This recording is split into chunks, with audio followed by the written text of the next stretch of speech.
کو پتہ ہونا چاہیے واقعہ حرہ مسلم شریف جلد ثانی میں جس کا ذکر ہے، واقعہ حرہ مدینہ کے اوپر حملہ ہوا، کیونکہ یزید کی حرکتیں دیکھ کے مدینہ والوں نے ان کی بیعت توڑ دی، تو اس نے 12,000 کا لشکر بھیجا، مدینہ پر حملہ ہوا، اور یاد رکھیے 3 دن مدینہ میں لوٹ مار، اور 80 صحابہ کرام شہید ہوئے۔ کتنے؟ 10,000 مسلمان شہید ہوئے، 700 علماء شہید ہوئے، حافظ قرآن شہید ہوئے۔ یہ تھا یزید کا کردار۔ کہتے ہیں بھائی وہ بدقسمت دن تھا یوم الحرہ کہ 80 صحابہ کرام شہید ہوئے، اور اس دن جتنے اصحاب بدر تھے، جو لوگ بدر میں حضور کے ساتھ شریک ہوئے تھے، اس دن وہ صحابہ کرام ختم ہو گئے دنیا سے۔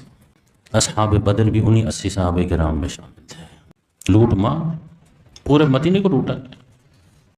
اسی یزید یاد رکھیے کہ وہ سمجھے آپ کے تاریخ میں شہداء کی تاریخ، غازیوں کی شہید بہت ہوئے، لیکن کہتے ہیں کہ بھئی یہ جو واقعہ حضرت حسین رضی اللہ تعالیٰ عنہ کی شہادت کا ہے، امت اس کو بھول نہیں سکی۔ یہ بات ذہن میں نے بتایا نا آپ کو، شہید تو بہت ہوئے، صحابہ کرام ہوئے، تابعین ہوئے، اللہ کی راہ میں شہادت دینے والوں کی لمبی تاریخ ہے، لیکن یہ جو شہادت ہوئی ہے نا حضرت حسین رضی اللہ تعالیٰ عنہ کی، اس بات کو کہ امت اس کو بھول نہیں سکی۔ یہ نہیں کہ شیعوں کی میں بات کر رہا ہوں، امت میں ہم بھی ہیں، ہم سننے بھی اس حادثے کو، اس سانحے کو بھول، اس کی کیا وجہ ہے؟